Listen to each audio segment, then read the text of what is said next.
All right, good morning everyone. I am going to take you through creating a form in Classroom this morning. I'm just getting feedback and I want to take that feedback and get it back into your hands as soon as possible. So I'm just going to go into Classroom here, and going into this week or next week we're going to be looking a lot at assessments, so I thought this would be a good starting point. You might want to work with this on the weekend. So I'm just going to go into a class here that I've already created. Very small class. I only have 2 students in it right now, and we're going to create a quiz. So if you go up to, once you're in classwork, if you go to create, it's going to give you your options on what you can make inside of Classroom, and we're going to go to quiz assignment. So instead of making the form outside of Classroom, we're going to make it inside Classroom, and I'm going to go ahead and just call this quiz number 3. In here you can put in your instructions for the quiz if you have any. If you have any attachments that you want to add that go along with it, you can put them in here. But here's the actual quiz that we're going to be working on. Over on the right where it says locked mode for Chromebooks, that's only if you have an entire class that's going to be working off Chromebooks. It's a very useful tool. Once they start writing the quiz, then all the other tabs are blocked out, and the only thing they can access on the computer until they're finished the quiz is the actual quiz. So it's a great thing. Over here we have grade importing. You want to make sure that that's turned on, because that's going to be very useful once they're done the quiz. It's going to automate it into your Google Gradebook, so that's a really useful tool. So let's go ahead and make our quiz. Once you go into quizzes, right here, we're just going to call this quiz number 3. Up in the top corner here, usually if you create your title here and you go to the top, it will automatically bring it with you, but here it doesn't. So you're going to want to go ahead and update that as well. In here you can put in the description of your quiz, and we're just going to make a really simple quiz here. Yeah, it's very simple. Okay, so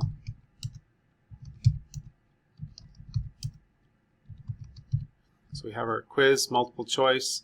You can see here there's multiple types of questions that you can put into your quizzes when you're making them. And at the bottom here, usually this doesn't show up right away. In the past, you had to create a form and then go to quizzes, select that you wanted to make it a quiz, but it's already defaulted to that, so we don't have to worry about it. But you do want to go into here and get your answers for your quiz. And I'm going to talk more extensively about this in another video, but give it a mark value. And then this is a great feature too. Down at the bottom, if you click on answer feedback, if they get the incorrect answer, this information will pop up. If they get the correct answer, this information will pop up, and then you can actually add attachments or videos to complement whatever the feedback is that you want to have for the incorrect answer and the correct answer. So you can go ahead and save that, and then you have your quiz. If you're making multiple choice questions, then you can go ahead and just duplicate it. And I want to change my answer here, so I'm going to modify my answer. Red, answer key is going to change, new answer, done. So that's a nice feature for expediting what you're doing. Okay, that's a required question. This is a required question. Okay, now I'm to the point where it's ready to go back into Classroom. So I'm going to go back into the class. Sorry, I just had to cut out there. We had Darwin's announcement this morning.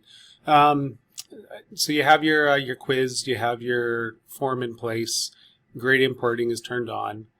You have Chromebooks turned off. And then up in the corner here, there's a couple things that you need to see.